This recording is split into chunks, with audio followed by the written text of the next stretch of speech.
Hey everyone, this is That Guy in Hutch, Jason Probst, and you're listening to That Podcast in Hutch. So here for the last month or so, we've kind of been thinking of ways to kind of refresh the podcast or bring some new ideas into the podcast. And that's been a little bit of an ongoing process. But today we're going to introduce what I think will become a pretty interesting new segment that we're going to try to do on a regular basis. We're going to call it What's the Big Idea? And I have my friend Tyler in. You guys have heard him before. He came in and talked with me about BAK, and we kind of shared that experience. But one of the things that happens a lot, not just with Tyler, but with pretty much all of my friends, we sometimes just sit around and talk. It's one of my favorite things is talking and finding out what people think and just, kind of creating the space where you can have whatever idea you want out there, and there's not any judgment to it, and people aren't saying, well, that's a stupid idea. Because it's more about curiosity, right? It's more about saying what could happen in the world. So, Tyler, let's talk a little bit about how we took this conversation or multiple conversations and somehow over time morphed this into a podcast episode or a segment in our podcast that we're going to call What's the Big Idea? Well, I think it started with just one of the things that kind of drew us together is that we're just curious about things, and we would, on BAK, through riding our bikes, we'd ride and we'd talk, and you're curious about people and what makes people tick, and I'm curious about things and science related stuff and what makes things work. Mm-hmm. And so when we get together and we're just hanging out, we have these big ideas, for lack of a better term, of wonder why this is the way it is, mm-hmm. or wonder why we do things this way. And you've got always unique takes on the people aspect of maybe why a thing works this way in our culture, in our society, or in our economy. Mm-hmm. You've got a unique perspective on that. And so it's just cool for us to sit down and have a drink and just riff and talk. And then on the other hand of that, you have your background is scientific. I mean, you used to work in the science related field, and you have a very, you're creative, but you also have this technical mind where you kind of like taking things apart and seeing the gears and how they work and whatever. But I think sometimes, I don't think that's unique to us though, right? Like I think people have these conversations all the time. I think the thing that's different is that you have these conversations, you just go back to your normal life, and you don't ever, a lot of times we don't, I do that too. I'll have these conversations, and then the day ends and you go to sleep and you wake up and you do the next day, and you just kind of let that conversation sit there and you don't explore it anymore. And I think one of the things we wanted to do was start exploring these a little bit more and saying, what if these big ideas that you have in these conversations, and there's just kind of a conversation you're having over beer or over dinner or on a truck ride somewhere, what if you had those big ideas and you actually started looking at, could they work? What would those do? So we've had several of those kind of conversations, and we've had, we've looked at like what would happen if if this idea could become a reality. So we were going to introduce just a couple of light topics here, and we have a couple bigger ones we're going to dive into in subsequent episodes. But what is one thing that you had asked about or that we've talked about that kind of fits into this category? Well, there's this meme that's going around Facebook about wind turbines. It's a pretty polarizing issue, and some of the people that are against it would have us believe that the fan blades, go into these landfills to take up space and rot, and they don't rot. That's the problem. They're not environmentally friendly because they don't rot, right? They exactly. just take up space, and they're like plastic. They're going to live for 100 years. And the whole impetus behind this is that they're not as green as the people that are against them will argue that green energy is not green. They're always kind of looking for a way to prove the green energy isn't as green as we'd like it to be. Right. And the anti-wind turbine movement, I don't mean to alienate some of your audience here, but as a person with a science degree and decades of experience in science-related industries, I've yet to hear an anti-wind turbine argument that has actual, like, legitimate science-based argument to it. Mm-hmm. You know, it's largely emotional. It's largely emotional. There's nothing empirical to some of what they claim, and that, to me, that's, if you can't give me something that's measurable or reproducible, you're in the realm of pseudoscience. Mm-hmm. So, okay, not to but I think it's beat on those people anymore, because that I'm not an expert in that field. Sure. Either. My experience is microbiology and chemistry, but yeah, their argument doesn't hold water scientifically. So, why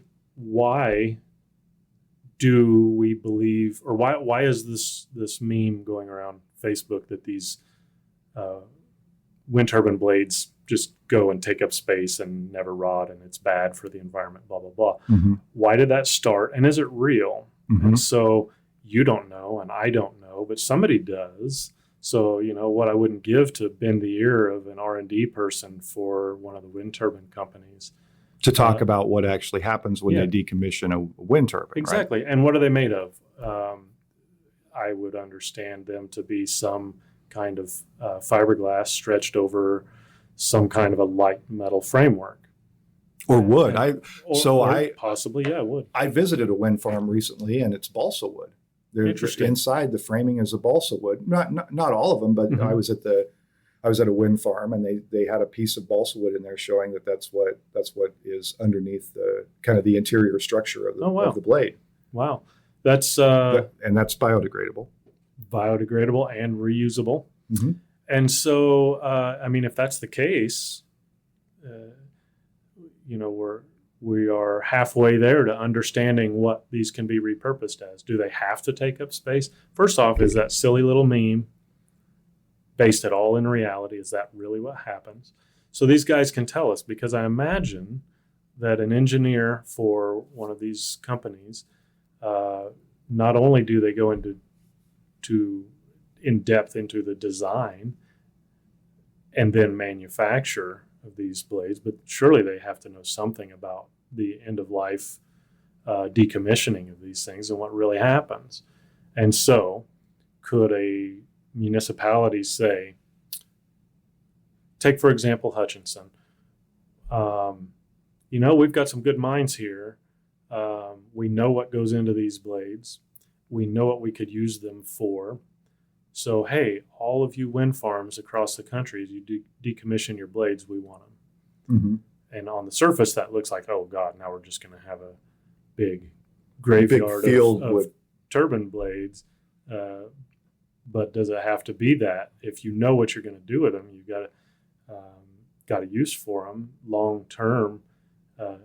Okay, we've got a manufacturing facility that could use all this balsa wood. Mm-hmm. Or metal, or whatever's in it. Yeah. Okay, so let's say that's a giant skin of fiberglass. Okay, well, we can take those and we can cut them up into,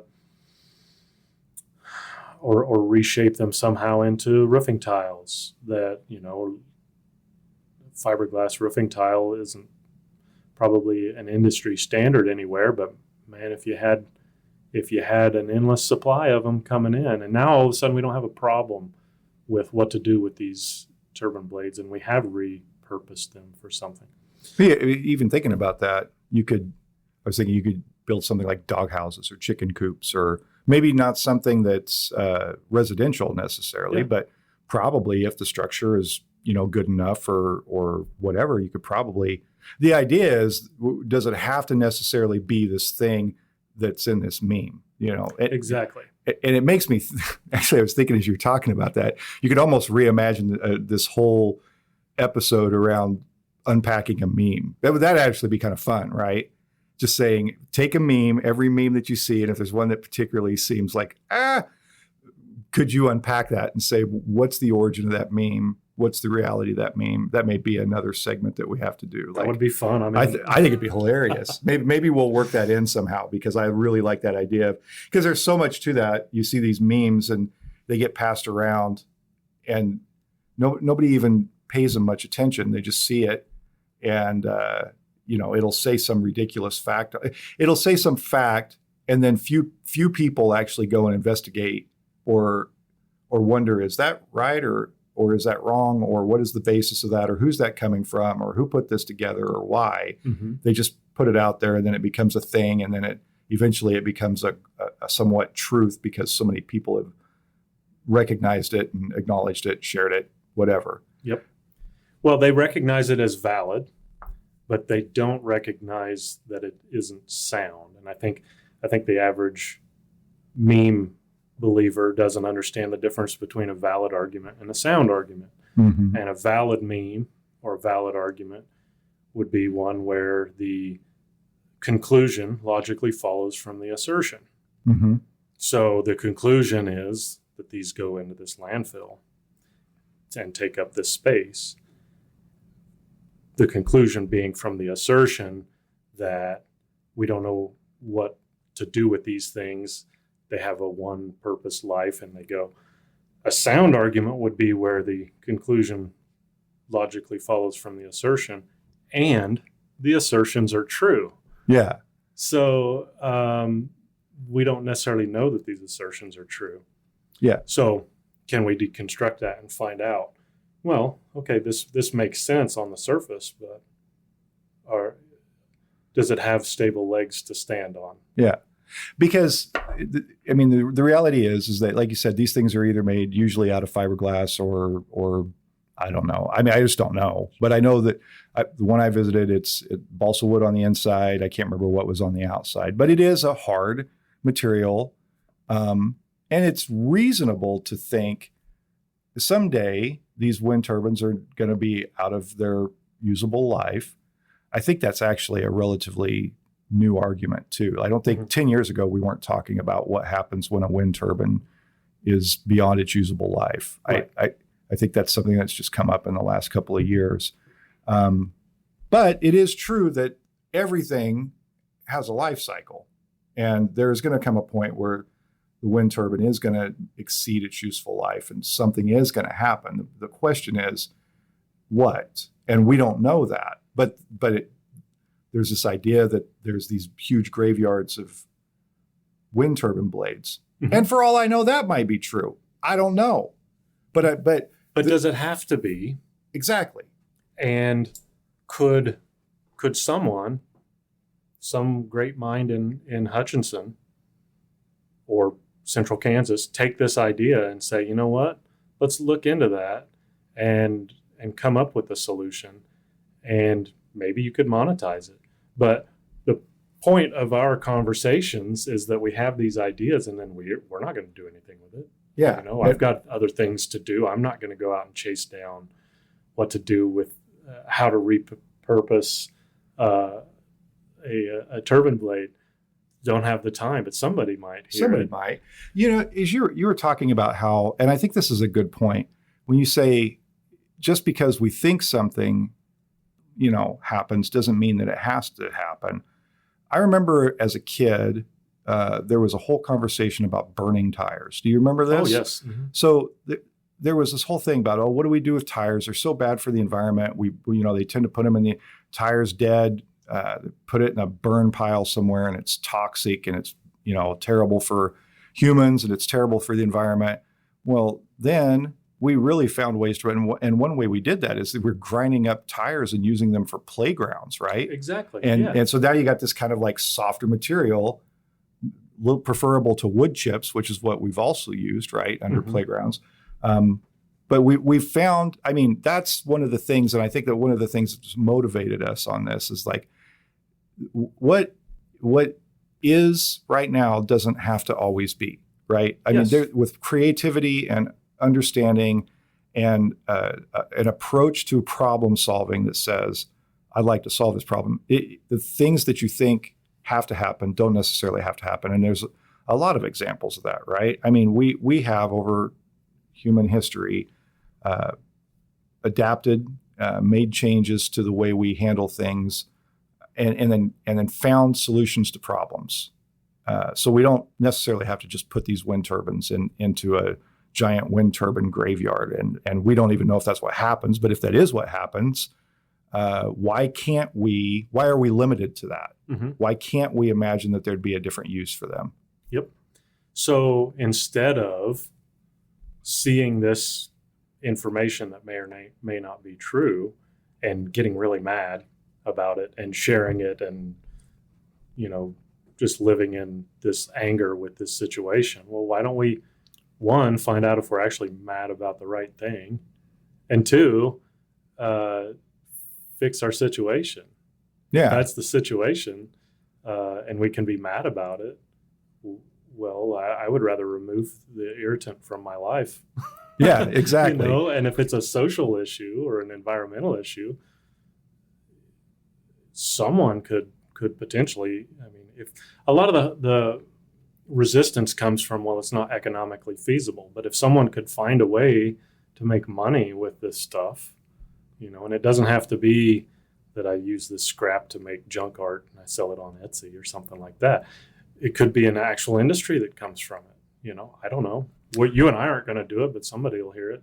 Well, I think that's always interesting to me is that few things are actually economically viable when they start. I think. Mm-hmm. I think all the time when we're having all these conversations about where the world's going, and we're talking about wind turbines, so we're kind of in a transitory period on renewable energy, and that's going to probably make up a bigger part of our energy matrix in the future. And I didn't mean to take the conversation here, but I think it's worth exploring. And one of the things that always frustrates me is that the conversation around this always seems to be like it's an either or, right? Like if we move to renewable energy sources, that it somehow means that we're just not going to be using oil anymore, when actually it's kind of an inverse, or ideally it would be an inverse relationship as your oil consumption goes down, as your renewable energy consumption goes up, so that it's not just like a break point, right, where we're all going to be, green energy or whatever. But the world is moving that way. I mean, I've made the argument to people that I don't really care what people think about global warming, and well, I do, but if you're one of the people that thinks this is not a real thing and climate change isn't real, that I could say, okay, whatever. But why would we not try to capture on the innovation and the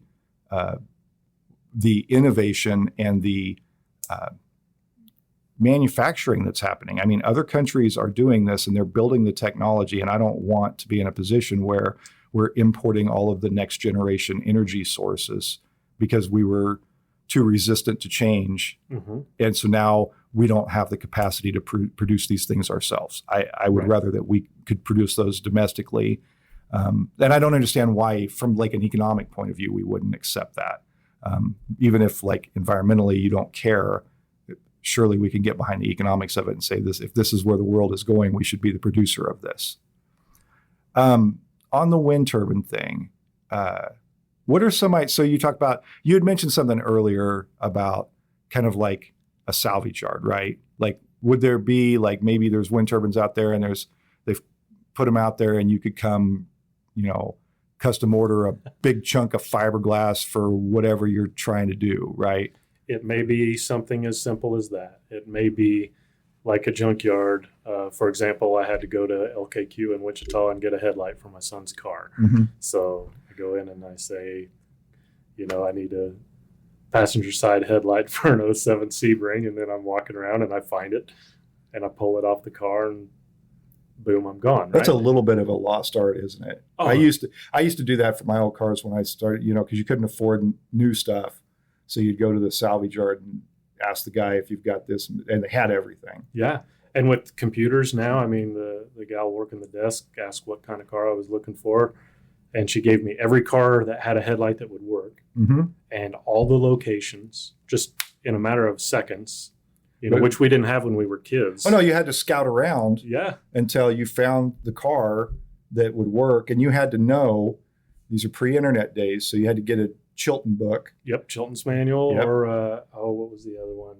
Haynes Uh-huh. manual. Yeah, my first car was an '81 Cutlass Supreme, and I knew the Grand Prix and the Monte Carlo parts that would fit on it. Yep, because they were very similar. Yep, you had to know, and could change out a power steering pump and in a flash. Yep. Whatever. Boy, those were the days. Poor kid life, man. Oh, I tell you what, that's right.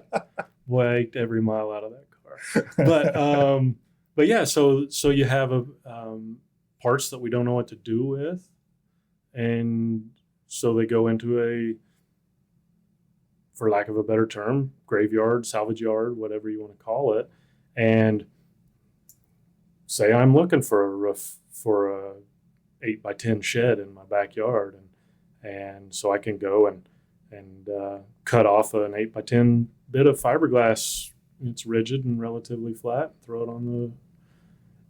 I don't know. That's the key. I don't know what these are made of, but I assume that creative folks can find uses for these things, and it doesn't have to. I use the fan blade, and we've spent however long talking about fan blades, but there are a lot of things that go in the junkyard that we could probably, find another life for, to keep them out of landfills, to not only keep them out of landfills, but to keep us from having to go and buy a new part for a thing. Yeah. I don't have to go and have a factory new power steering pump for my car when I can go and get a used one. And then from a car that's rusting out in a salvage yard. Exactly. Somewhere. So they're making money. I'm saving money, and we're keeping materials from being used on new parts that don't need to necessarily be new. There are people who recycle electronic components. I don't know exactly how that gets used or where that gets used, but also like even motherboards and computers, right? They'll Exactly. take those and melt down and get the gold out of them. Most of those connectors are gold. I think the circuits, and reuse that. It's like you don't have to just throw these things away. There's ways to reuse them. Yeah, somebody might want to steal a capacitor or something off of there. That's another minored in electronics here. So I know the days of building guitar amps and distortion pedals and things off of just little amplifiers, PNP transistors, that kind of stuff. But somebody could use that stuff, if nothing else, for educational purposes, teaching kids how 555 timer chips work, and there are a lot of ways to repurpose the things. And so we got on a tangent on the windmill blades, but it doesn't have to be that. It could be anything. It could be anything. And another meme that's going around is all of the stuff that goes into an electric car battery, and all of the I saw that giant machine that mines lithium, and how destructive that is for the environment. And I haven't looked at. I saw the meme. I haven't dug into any of that, so I don't know. But it does feel like it feels like taking a meme at face value, whatever it is, and viewing that as accurate information is just not right. Well, it works in this day and age.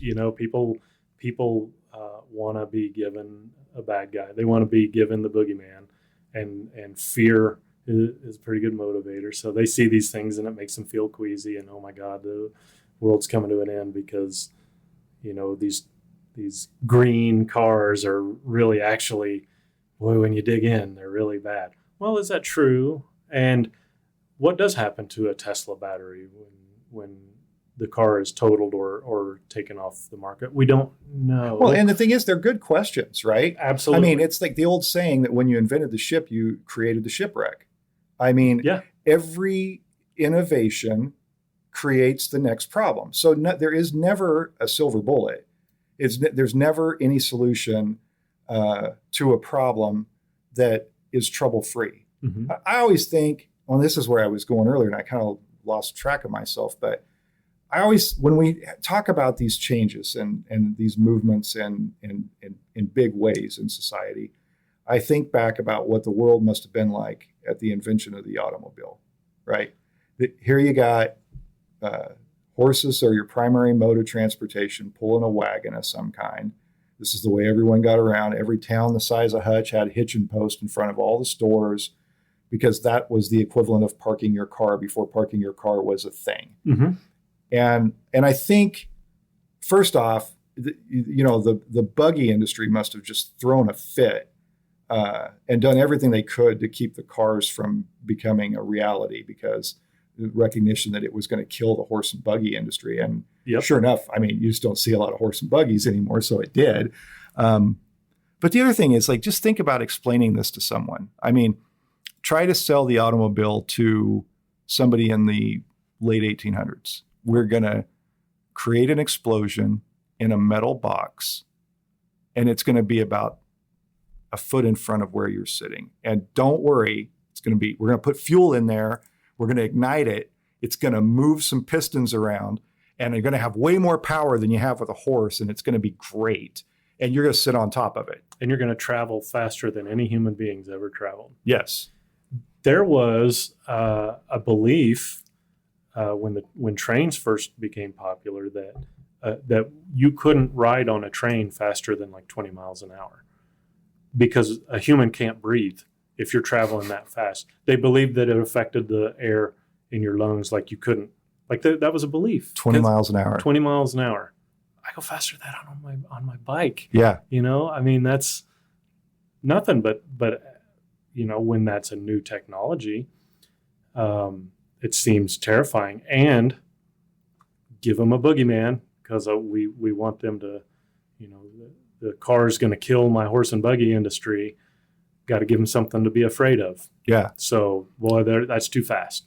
Well, and I think there were arguments that it was dangerous. The cars were dangerous, and they were going to, yeah. And it turns out they did. There's a whole nother thing about this, American car culture and how I've had conversations with people who, there's actually a guy I know that teaches a course on, like, kind of an anthropology course on the American automobile and how it changed everything from dating to the way our cities are built. I mean, it's this actually pretty narrow window of time that the automobile has influenced our culture to such a degree. Mm-hmm. But I always think that at the beginning of this, there must have been a lot of worry about the automobile. And I feel like we kind of, as we have these conversations about electric cars, renewable energy, all these things, that we kind of have that same dynamic happening again, where it's new, it's different, it's not what I know. So I'm not sure this is as good as we think it is. Well, it's probably not going to be as good. It's going to be new, and it's going to be different. And it's going to be the next iteration of what we do. But it's not going to be a silver bullet. It's not going to solve all of our problems, but it also doesn't necessarily mean that it's bad either. It just means it's the next thing. Right. Exactly. We figured out what to do with cars. We'll figure out what to do with batteries. We'll figure out what to do with wind turbine blades. Yeah. Yeah. I think that's right. I mean, we always, one of the great things about humanity, I think, is just this creativity, right? That we can look and see a problem. And if we don't limit ourselves to the idea that we're stuck with what we have, that we can find innovative solutions to problems. So I'm confident that somebody, if they haven't already figured it out, is going to figure out something with the wind turbine, what to do with that. Yeah. Could be the next $1 billion idea. Who knows? And we're too busy to capitalize on it. So there's some great mind listening to your podcast. You're welcome in advance because we are full of these brilliant ideas, just ready for someone to act on them. And we're just going to give them away. That's right. Yeah. Because we don't have the time or the capital to do any of these things. So we just figure, why let these ideas go to waste? We'll just put them out there. And the truth is, they're probably not as good ideas as we think they are. Well, but at least then we'll know. That's right. You said early on that we have these conversations, and they're no different than any conversations that other people have when they get together with their friends. The only difference is you have a podcast. That's right. And I think what we're going to do, or what we'd like to do, is we'll have these conversations on this episode, on this segment. What's the big idea? And then ideally what we'll do is try to track down what the truth is. Yes. And try to figure out, like, okay, we've spent this time just BSing, and we're like, we're so funny and smart and whatever. But are we right? Or is our idea accurate? Do we have any idea? But can we find the answer to that question? And if we can, we may not always be able to find the answer to that question, but if we can, we'll try to find it out and then say, okay, now we've talked about this for however long, and we've had all this curiosity about, could this happen this way or could it happen that way? But at the end of the day, can we find somebody who knows and see if they can tell us? Yes, exactly. The answer is not going to be in another meme. The answer is going to be with an expert, and they will tell us whether our idea is valid or sound. Yeah, I like that. The idea of something being valid or sound. That's the thing, right? Like, is you kind of explained that earlier, but it is a valid concern on your windmill proposal. It is a valid concern. Something's going to happen with these. Yep. Is it sound to think that the only solution is that they end up in a graveyard and take up a bunch of space and never deteriorate, and therefore they're actually bad for the environment? Exactly. I can't help but think that that's not a sound argument. I can't help but think that meme or that argument against wind turbines is rooted more in fear and misapplication of science. Mm-hmm. But it's a field of science that I don't know, and I am real comfortable saying I don't know something. That's a lost art these days, by the way. I'm very comfortable saying I don't know something, and I'm very comfortable saying I was wrong. Yeah. And but I'm not going to believe that I was wrong if I hear it from another Facebook meme. What I want to hear is an expert tell me I'm wrong and why. Yeah. Because then me being wrong isn't a loss. It's a win because I get to learn something. And you and I, we thrive on learning and understanding. And if I was wrong in what can be done with these blades, nothing can be done with them. They have to remain in their current state, and they take up space. And by golly, those people were right. The tinfoil hat folks win. Cool. Then now I know. Tell me why. Explain to me why. And does it have to be that way? Can the industry not be changed to say, okay, well, there's another way that we can manufacture these blades to have the same property, to yield us the same energy capture, and give us a second life when they've outlived their utility up on the hill where they're collecting wind.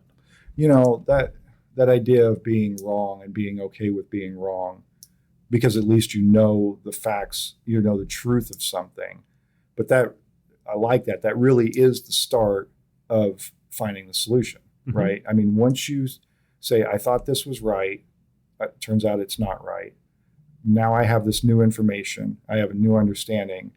At that point, you can accept that and say, okay. Mm-hmm.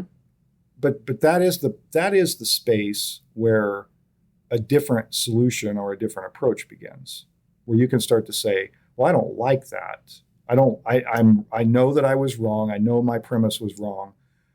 I know that what I thought didn't actually turn out to be true, but I don't like that. And now I want to know how I can go about changing that. Can I change the way this is done? And I think that's the way innovation happens. Exactly. So, well, now I'm wondering if we should just do this with memes. I hadn't even thought about this before, but maybe we should just go and look at memes. But that I would love nothing more than you and I to sit down and dissect memes and riff on them. Except that meme collection requires lots of time scrolling social media apps, which I'm trying to reduce. But it turns out I know people who have entire files on their phone of memes. Like every time they see a meme, that they like or they think is ridiculous, Mm-hmm. they save it. So we might be able to find some shortcuts there and find people, or we could have listeners send memes in that they would like us to deconstruct Exactly. and see if they're there. Is there a meme or a position that's being shared around social media that you find to be particularly compelling in an argument for or against something that sounds right to you, feels right to you, elicits an emotional reaction from you, but you don't know if it's real? Email it in and we'll find the right people, and we'll see what we can do to deconstruct it and Yeah, because we shouldn't just be limited to our big ideas, right? oh, no. In fact, I do not want to sit in an echo chamber of my own ideas ever in my life. What? Yeah, that's unhealthy, and there's no growth there. I don't want to be in an echo chamber of my own ideas. I want other people to share their ideas with me. I love that stuff. You thrive on that stuff. You're like a kid in Mr. Bulky's when someone presents a new idea to you. So I would welcome that. But it's so warm and cozy in places where all of my ideas are right, and I never get challenged and I never get questioned about anything. There's no growth, personally or socially, in a place of comfort.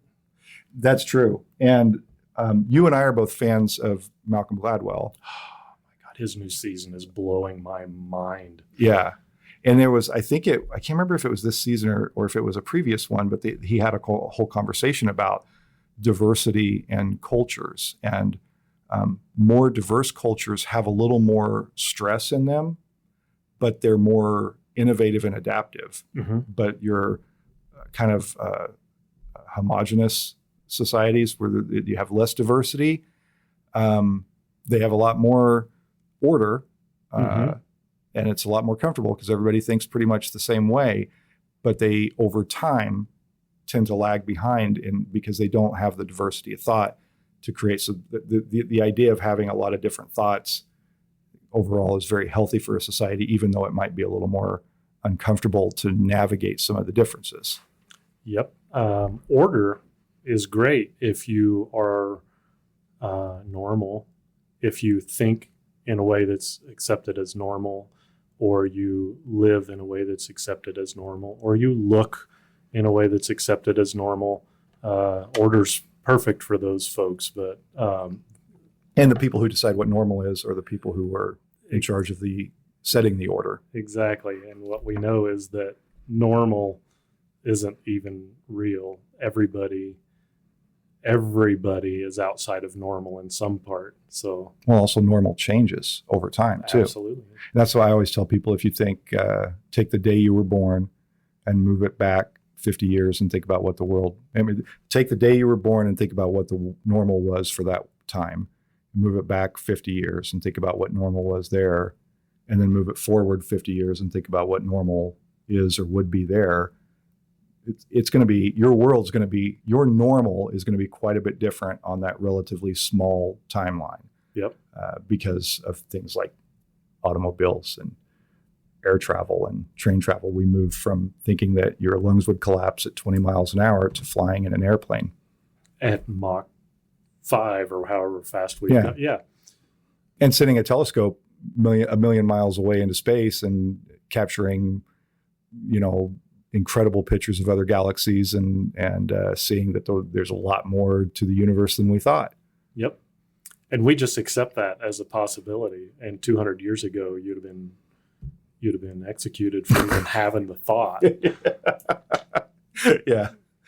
And 200 years from now, we'll be looked at as if we're living in a cave because we still use things like telescopes to look into the stars. Yeah, exactly. I don't know, unless the flat Earth people turn out to be right. Well, I mean, that'd be a short episode, but we could talk about the flat Earth memes. We could find the flat Earth memes and explore those a little bit. You're right. We could disprove that pretty quickly, I think. Yeah. But if you are a flat earther, we would love to talk with you. Yes, please get a hold of us. Yes. Mainly, I want to know what your parents think of it. Also, the birds aren't real. I want to get in on that action too. What's beautiful about the birds aren't real movement is that the kid who created it, I say kid, he's probably like in his late 30s, which is a kid to us, has acknowledged that it was a joke. It was totally not serious. And yet there are people who are still like, well, but do we really know? I know, it's so funny. It's, if you aren't familiar with, any of the listeners aren't familiar with Birds Aren't Real, it's kind of a spoof on really big conspiracy theories. And the central idea is that sometime in the 1970s, the CIA and the FBI all killed all the birds and replaced them with secret spy drones that look like birds. And what's hilarious about this, when I first found this, is they have like a fact page, and every question you could think of, they had an answer for. Like, why, if birds aren't real, why do they poop on my car? And I can't remember what the answer was, but they had an answer for it. And they're like, if birds aren't real, why do they die? And during the pandemic, there was kind of a resurgence of the Birds Aren't Real movement, because there was a group of people that captured the Birds Aren't Real movement and said, well, the reason the pandemic happened is because they wanted to keep us all inside, because they needed to change the batteries in the birds. I love that stuff. And what's beautiful is the conspiracy theory, the conspiracy theorists, they occasionally, there's something that happens that touches on A kernel of truth. a kernel, that might, in the right light, if you squint your eyes just right, validate one of their stances. And so then they're like, see, we told you. Yeah. And they don't understand that a broken clock is still right twice a day, you know? So send us your memes. Send us, and if you are a flat earther, please, we'd love to talk to you, so that we can lengthen the episode a little bit, instead of just looking at a meme and explaining how that's not the case. But I think this will be a fun episode. I think exploring these ideas, and we've got a couple that we're going to kind of unpack in later episodes. But I think, and I do want listeners to send their idea. I mean, we're kind of joking a little bit about some of the conspiracy stuff, but I do think if you have an idea, or you have a thought or a question, or you see a meme and you're like, I want to know about this, send it in to us. We'll take it and try to unpack it, look at it, try to find somebody who can give us the answer on whether this is or isn't the case, explain why. I think we can have a little fun. I think we can learn a little bit. And I think we can kind of explore the world in a fun way, and also in like a way that says, let's just wonder what could be, instead of being so limited to what the current thinking is, or what are limited to our own knowledge. I mean, that's one thing too, right? Like you said, the older I get, the more I realize I don't know, and the more I realize I'm never going to know. So if I can pull in expert testimony, if I can pull in some level of expertise from someone else, and they can tell me why this does or doesn't work, I don't know. I think that's fun. I think that kind of learning is fun. It's extremely liberating to be able to say, I don't know. Yeah. But I want to know. It sets you free from a way of thinking and lets you go out and explore. But please don't send us nothing but conspiracy theories and memes, because that stuff does get exhausting after a while. It doesn't have to be a meme. It doesn't have to be a conspiracy theory. But it, just in general, like I was thinking, why don't we do this? Yeah. Why don't we do this thing? It could be agriculture related. It could be food. It could be everybody has something that they think about. And they think about it they have those thoughts all the time. I wonder why we don't do this, or why can't we do that? Yep. Well, send that in. We'll find out. And if we don't know, we'll see if we can find the experts. And there's probably a good chance that we don't know. Very likely. All right. Well, I think I've had fun having this conversation. Of course, these are the kind of conversations we have all the time anyway, but it's kind of, nice to do it and record it and put it out there for people. But I really do hope that listeners will chime in with this and send us some of their ideas. and give us material to go investigate, because it's a good learning opportunity for us too. And and it'll give us more to talk about. Exactly. Thank you for coming on. Thanks for having this conversation with me. Yeah, thanks for having me. I'd like to thank a few of the people who've helped make That Podcast in Hutch possible. My son Mitchell Probst wrote and recorded the music for the show. Jenny Brigette put together some great graphics and promotional art. And Chris Acker helps overcome my mistakes to produce a great sounding product every episode. That Podcast in Hutch is made possible through a collaboration between the Hutchison Arts and Culture Collective and Salt City Sound. They're working to bring resources and infrastructure to support art, music, and storytelling in our community. If you have an idea for your own podcast, reach out to them at podcasts@saltcitysound.net. If you enjoy That Podcast in Hutch, be sure to subscribe and share it with all your friends. You can also help support this production by subscribing to thatguyinhutch.substack.com or by emailing me at thatguyinhutch@gmail.com to learn about sponsorship opportunities. Thanks for listening, and I hope you'll join us again next week.